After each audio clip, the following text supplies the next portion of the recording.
Millard and I met under maybe the most unusual circumstances of any presidential couple. I was his teacher, and he was my student. He was a big 18-year-old farm boy who, since it was winter and he had some time off, wanted to better his reading and writing. I was just 19 years old myself, but had already been teaching school for 3 years. My mother taught me all I knew, as she was from a rather well-to-do family in Massachusetts, the Lelands.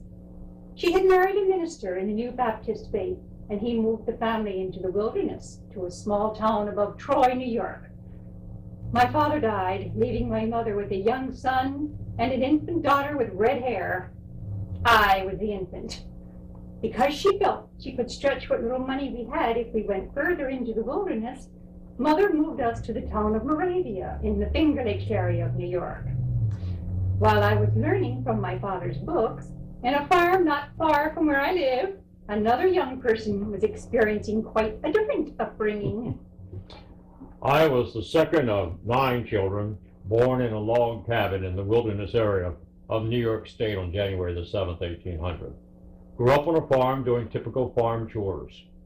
When I was 14 years old, my father apprenticed me to a cloth maker, and I was still an apprentice when I showed up at the academy and met Abigail, who became 8 years my sweetheart, 27 years my wife. But I didn't want to stay an apprentice or even in the cloth profession. I wanted to become a lawyer. The book learning I obtained from Miss Powers helped me to reach my goal. I pursued much of my study with, and perhaps was unconsciously stimulated by, the companionship of a young lady whom I afterward married. By my own efforts and hard work, I earned the $30 to buy my way out of my apprenticeship. My parents helped me greatly on the next step in my career. By law, they were entitled to my earnings until I was 21. They renounced all claim to me, thus releasing that commitment.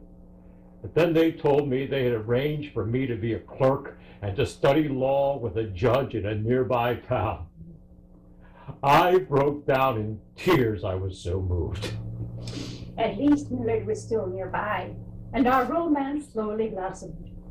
2 years later, he went to East Aurora, near Buffalo, over 150 miles away, to continue his law instruction, and our courtship continued through letters, while I continued teaching.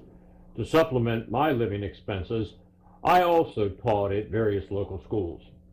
In 1823, I was admitted to the bar, but could not wed yet, as first I had to establish an income to support my wife. For the next 3 years, I not only built my law practice, but a house as well, to which to bring my new bride.